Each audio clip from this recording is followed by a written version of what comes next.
Hello students, maths class 6, exercise 3.6, question number 2. What is the HCF of two consecutive A part and numbers, B even numbers and C odd numbers. HCF find out करना two consecutive means लगातार वो आने चाहिए. ए part में हमें numbers given है तो first of all A part solve करते हैं जिसमें हमें क्या लेने हैं टू कॉन्जिक्यूटिव नंबर्स मीन्स हमने लगातार टू नंबर लेने हैं.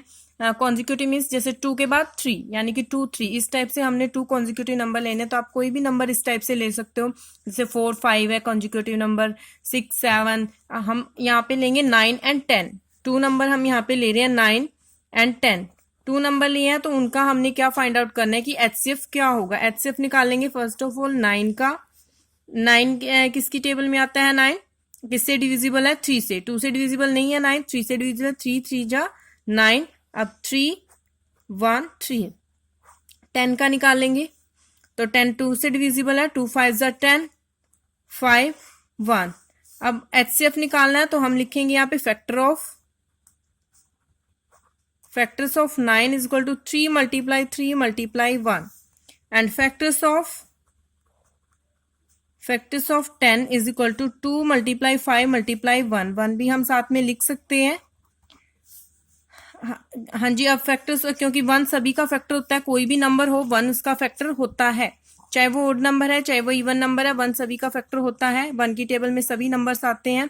तो 9 के फैक्टर हमने लिखे हैं, 10 के फैक्टर अब लिखे हैं. अब हमने निकालना है एचसीएफ निकालते हैं जो इनमें फैक्टर कॉमन होता है. तो यहाँ पे कौन सा नंबर कॉमन है? कोई यहाँ पे कॉमन नहीं है, ओनली 1 क्या है यहाँ पे 1 कॉमन आ रहा है. तो 1 क्या हो गया? एचसीएफ हो गया. यानी कि जब भी हम टू कॉन्जिक्यूटिव नंबर्स का एचसीएफ निकालेंगे तो वहां तो क्या होगा? वो 1 होगा. उनके कॉमन फैक्टर क्या होगा? ओनली 1 होगा. आप कोई और नंबर आप यहाँ पे ले सकते हैं. फॉर एग्जाम्पल मैं एक और एग्जाम्पल आपको नंबर्स के लिए यहाँ पे शो कर रही हूँ. आप ले सकते हो 14 एंड 15. आप 14 के फैक्टर निकालेंगे 2 7 7 पे जाएगा 1. 15 के फैक्टर निकालेंगे 15 3 की टेबल में आता है. 3 मल्टीप्लाई 5 15 होता है. 5 और 5 1. यहाँ पे हमने फैक्टर्स ऑफ 14 लिए. क्या आ रहे हैं? 2 मल्टीप्लाई 7 मल्टीप्लाई 1. 1 सभी का फैक्टर होता है तो 1 हम लिख सकते हैं यहाँ पे. फैक्टर्स ऑफ 15 आए 3 मल्टीप्लाई 5 मल्टीप्लाई 1. तो यहाँ पे कोई फैक्टर कॉमन नहीं है, कोई भी कॉमन नहीं है. यानी कि एचसीएफ क्या होगा? जब कोई भी नंबर यहाँ पे कॉमन नहीं है, कोई भी फैक्टर कॉमन नहीं है तो एचसीएफ क्या होगा? 1. आप कोई भी टू कॉन्जिक्यूटिव नंबर लोगे तो आपका एचसीएफ क्या होगा? 1. नाउ बी पार्ट हम सोल्व करेंगे. बी पार्ट में है इवन नंबर. क्या है? इवन नंबर्स लेने हैं. Two consecutive even numbers. Two consecutive यानी कि लगातार इवन नंबर्स लेने हैं हमने. तो इवन नंबर क्या होते हैं? इवन नंबर जैसे 2 4 6 8 ये क्या होते हैं? Even number. और हमने टू कॉन्जिक्यूटिव इवन नंबर लेने हैं तो हम लेंगे जैसे 8 के बाद क्या आ रहा है? 8 के बाद 9 तो ओड होता है. 8 के बाद 10 क्या है? Even number. 8 और 10 हमने टू कॉन्जिक्यूटिव इवन नंबर ले लिए. कॉन्जिक्यूटिव लेने यानी कि लगातार. 8 के बाद इवन नंबर कौन सा आ रहा है? 10. यानी कि 8 के बाद हम लेंगे 10. तो हम इनके निकालेंगे. 8 के निकालते हैं पहले. फैक्टर निकालते हैं. 2 मल्टीप्लाई 4 2 फिर 2 पे गया अगेन 1. अब 10 के 2 5 5 1 ये फैक्टर निकाले तो यहाँ पे निकालेंगे हम factors of 8. 2 multiply 2 multiply 2 multiply 1. Factors of 10 is equal to 2 multiply 5 multiply 1 2 multiply 5 multiply 1. तो यहाँ पे एचसीएफ क्या होगा? HCF is equal to 2. यहाँ पे भी है, यहाँ पे भी, दोनों में 2 कॉमन है तो 2 आ गया. अब यहाँ पे 2 है, यहाँ पे और कोई 2 नहीं है, यहाँ पे 2 नहीं है और 1 कॉमन है दोनों में. तो 2 मल्टीप्लाई 1 कितना होता है? 2. यानी कि क्या आया है कॉमन?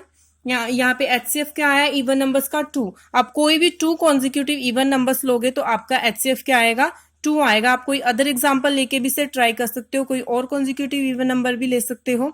तो आपका क्या आएगा? एचसीएफ क्या आएगा? 2. जैसे आप अगर एक एग्जाम्पल आप इवन नंबर लेते हो 14 के बाद आप 15 तो ओड हो गया. 14 के बाद इवन नंबर क्या आ रहा है? 16. अगर आप इन दोनों का भी एचसीएफ निकाल के देखोगे तो क्या आएगा? 2. एचसीएफ क्या आएगा? 2. नाउ सी पार्ट है. सी पार्ट में हमने लेने हैं ओड नंबर्स. ओड नंबर्स में हम लेते हैं, 2 कॉन्जिक्यूटिव ओड नंबर्स लेने हैं, तो हम लेंगे जैसे 9 and 11। 9 and 11 2 consecutive odd numbers हैं। 9 के बाद 10 तो इवन नंबर हो गया, और 11 क्या हो गया, ओड नंबर। आप कोई भी ले सकते हो। तो 9 के फैक्टर निकालेंगे 3 3 3 एंड 1। 11 क्या हो गया, 11 प्राइम नंबर हो गया, जो 11 की टेबल में आता है। अब हम यहां लिखेंगे factors of 9। Factors of 9 is equal to 3 multiply 3 multiply 1, 3 multiply 3 multiply 1 and factors of 11। Factors of 11 क्या हो गए, 11 multiply 1।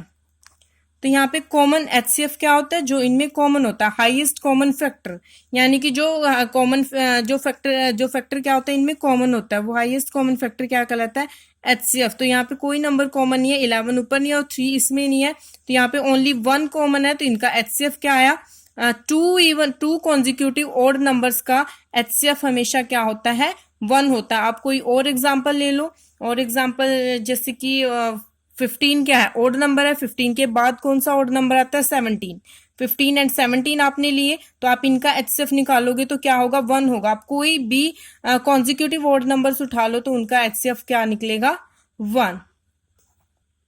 Now question number 3, HCF of coprime number 4 and 15 was found as follow by factorization।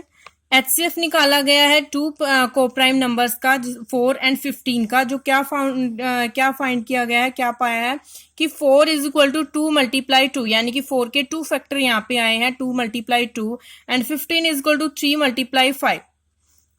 Since there is no common prime factor, यहाँ पे कोई भी common prime factor नहीं है, so HCF of 4 and 15 is 0। इसलिए एचसीएफ क्या होगा, HCF mean highest common factor of 4 and 15 is 0। तो इन दोनों का कॉमन फैक्टर क्या होगा, 0 होगा, क्योंकि इन दोनों में कोई कॉमन नहीं है, तो इसलिए इन्होंने क्या कहा है कि 0 होगा। इज द आंसर करेक्ट, क्या आंसर करेक्ट है, ये पूछा गया। If not what is the correct HCF, अगर आंसर करेक्ट नहीं है तो एचसीएफ करेक्ट जो एचसीएफ है वो क्या होगा।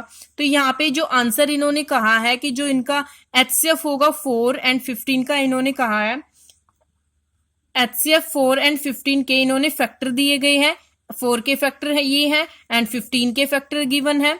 तो इसने कहा है कि जो कॉमन प्राइम फैक्टर है इनके बीच में कोई कॉमन प्राइम फैक्टर नहीं है, क्योंकि यहाँ पे 2 मल्टीप्लाई 2 है और यहाँ पे 3 मल्टीप्लाई 5 है, यहाँ पे कोई भी कॉमन फैक्टर नहीं है।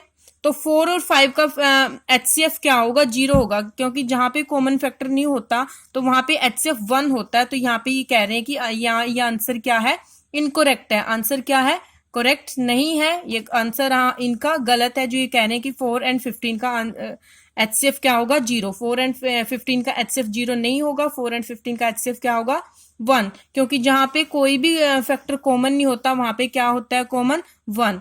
इज द आंसर क्या है, इनकोरेक्ट है। If not what is the correct HCF, तो करेक्ट एचसीएफ हम निकाल के दिखाएंगे। तो हम यहाँ पे क्या करेंगे, 4 के भी फैक्टर निकाल देते हैं हम दोबारा से, 4 के फैक्टर निकाले, 15 के भी निकाल देते हैं, 3 multiply 5 15, 5 1 5। Factors of 4 is equal to 2 multiply 2 multiply 1। 1 भी हम साथ में लेके चलेंगे, क्योंकि 1 हर नंबर का फैक्टर होता है, 1 की टेबल में आते हैं सभी नंबर। 3 multiply 5 multiply 1। एचसीएफ क्या होगा, एचसीएफ इज इक्वल टू, क्या कॉमन है दोनों में, सिर्फ 1। ये फैक्टर बन रहे हैं तो कॉमन क्या होगा, 1। तो 0 किसी का भी एचसीएफ नहीं होता। अब अगर किसी भी नंबर का हम एचसीएफ निकालते हैं, किसी भी 2 या 3 नंबर्स का हम एचसीएफ निकालते हैं, तो उनमें कोई भी फैक्टर कॉमन नहीं होता, तो वहां पे एचसीएफ क्या आता है, 1, क्योंकि 1 हर एक में फैक्टर होता है। अगर यहाँ पे हम शो करें या ना करें, लेकिन 1 क्या होता है, सभी नंबर्स का फैक्टर होता है, और एचसीएफ इसलिए क्या निकलेगा, 1 निकलेगा। 0 किसी भी केस में एचसीएफ 0 नहीं होगा। तो हम कहेंगे no, the answer is not correct, या कहेंगे द आंसर इज इनकरेक्ट, या कहेंगे no, the answer is not correct. What is the correct HCF, the correct HCF is 1, the correct HCF is 1, correct HCF क्या होगा, 1। Thank you.